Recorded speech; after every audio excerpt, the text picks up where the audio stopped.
Hi, fourth grade. I'm back with chapter 2 of our story Gold Rush Girl by Avi. Chapter 2. I adore Jane Eyre, the person and the book. In that book, it was as if I were reading a mirror. I read about Jane Eyre's aunt, the tyrannical Mrs. Reed, who, I had no doubt, was very much like my Aunt Lavinia. More than that, I revered the narration for its wisdom, art and emotions, and beyond all else, the heroine's fierce independence. How Jane suffered, how cruelly she was treated, how much she overcame, how splendid were her impulsive emotions, her bravery, her courage, wisdom, her great love. Oh, how I yearn to live just such a life, full of trial, rebellion, and adventure. Only much later would I learn that the book was a work of fiction. When I first encountered it, I truly believed it to be the memoir of a real person and was thus enthralled all the more. Since then, I have come to regard fiction as fact without dates. Most important, it was in Jane Eyre, chapter 23, that I found this extraordinary sentence. Your will shall decide your destiny.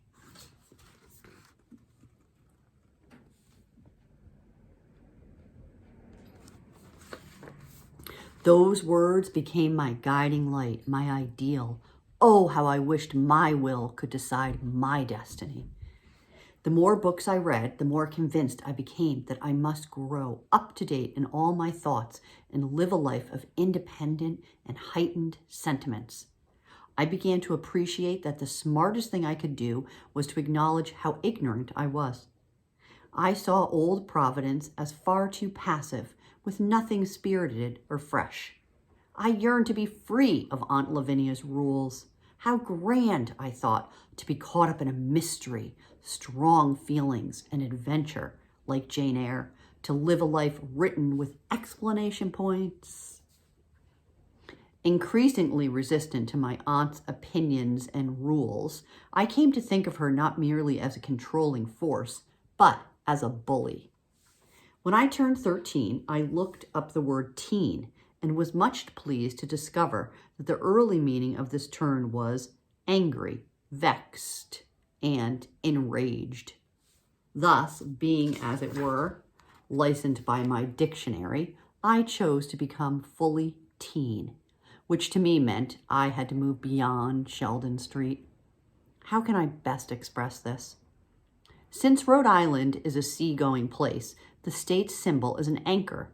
However, in Latin, an anchor, ancora, is a symbol of hope. Thus, the state's motto is hope. Observe the jest. An anchor is something that keeps you in place, whereas ancora, hope, suggests change. As you can see, I began to desire not Rhode Island's anchor, which held me in place, but Rhode Island's ancora, which meant hope. My desire was to be free of Aunt Lavinia's directives. I began modestly. One day, I informed my brother that I was going to walk downtown to the arcade to buy a ribbon. Alone? He asked. Across the river? Alone, I said, across the river. Without a chaperone? Without a chaperone. What would Aunt Lavinia say? Jacob's words stiffened my resolve. I said, I don't care what she says, but you mustn't tell. As I left the house, I could hear Jacob's whistling. I walked down the hill, then across the Providence River to the city center, a distance of more than a mile. I had never walked alone so far from home.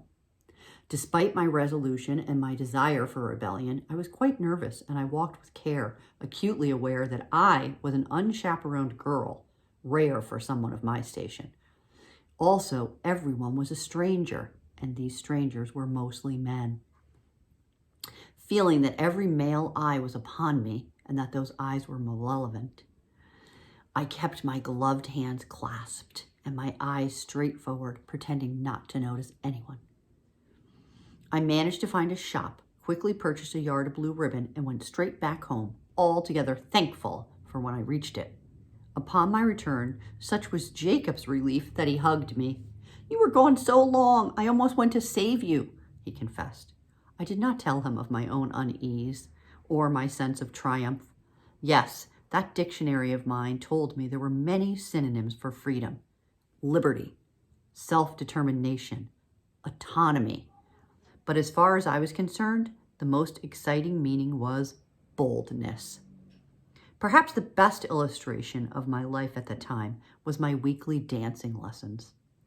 As I have set down, Aunt Lavinia had insisted that I attend lessons at Mrs. Colbert's Academy of Dancery. There, I was expected to learn to dance while absorbing proper social etiquette, which is to say, how to conduct my social life. The classes were instructed by a Mrs. Colbert, who always reminded me of a giraffe. I had seen a picture of a giraffe once in a book. She wore a long black dress. She used an ebony cane to beat the time, while crook-backed, speechless Mr. Colbert plucked the piano keys. The grand march and the waltz were taught. The polka, of which I had only heard, was considered unrefined and therefore was not taught. Though young, we girls always dressed in good fashion. White gloves for all, high neck, long muslin dresses of checked design and three-tiered sleeves. Boys came in cutaway jackets, black cravats, and narrow trousers. Some even wore top hats. Of course, we had dance cards, which listed by number one's partner for each dance. They were filled out by Mrs. Colbert, who was most careful to make only proper matches.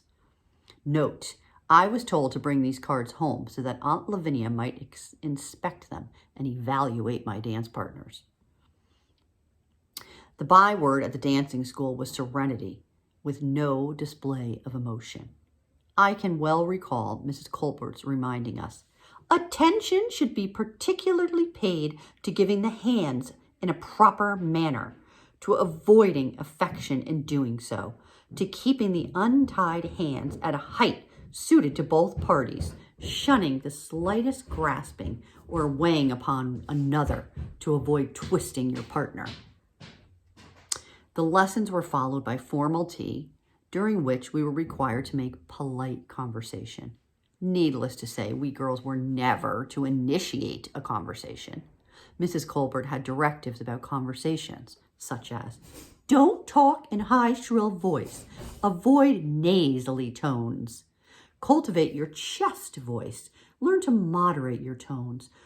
Always talk in a low register, but not too low. Avoid any air of mystery when speaking to those near you. It is ill-bred, and it is in excessively bad taste. Aunt Lavinia thoroughly approved of such ideas. For my part, I desired nothing more than to acquire an air of mystery. One day in the winter of 1848, I was attending my dance lesson. Having danced, it was tea time, with delicate china cups and we girls and boys chatting about in the required way. Miss Victoria, how pleasant to see you. How are you this day? This was asked of me by a snub-nosed, big-eared 12-year-old boy named Archibald Ackroyd, who was head shorter than me. Mostly fine, sir, thank you. Have you had an agreeable week? Most certainly. And may I inquire about your week, Master Ackroyd? Though I spoke so, I was feeling most disconnected, bored, barely listening to the mindless chatter of the children around me. I suspect my indifference was because the night before I had been reading Mary Shelley's book, Frankenstein, wherein are such glorious passages like this. To me, the walls of a dungeon or a palace are alike hateful. The cup of life was poisoned forever, and although the sun shone upon me as upon the happy and gay of a heart, I saw around me nothing but dense and frightful darkness. You can understand, then, how struck I was by the nothingness of this youth surrounding me, how thoroughly empty of vigorous ideas, how thoroughly void of real emotions, how potato-headed these suitable children were. That evening, with great indignation, I shared such thoughts with Jacob. To my frustration, my brother was puzzled by my reaction to the dance class. Of course, he had not read Frankenstein. In truth, if I had told him it had been written by a 19-year-old girl, he would have been horrified. Not so much by the monster, but by the girl who wrote it. You had better, he warned, not tell Aunt Lavinia what you read. I informed my mother I would not go to dance classes ever again. Among my grievances, why must I always do and think as your sister says? She is wealthy, older, and wiser. I replied, she opposed your marriage to my father. Mother assured me that her marriage had been a love match. Then she smiled, patted my hand, and said, all too soon you will grow up, and then you will understand the ways of a girl in the world. Be patient, Tori. As far as I was concerned, patience was merely the pretense of good-mannered waiting, another anchor, when in fact, one is actually in a hurry. More and more I wanted to change. Alas, I had come to realize that the more contented a family appears, the more often the parents fail to notice when the eldest child has changed. But as it happened, I did not have to wait long for enormous shifts to happen. That was because something unforeseen occurred, something that transformed our placid lives. Father lost his job and all his wages. And that's the end of chapter 2. So now it's going to start to get really good because the gold rush is about to enter into the story. Sorry, my dog's barking. I better go. Bye, guys.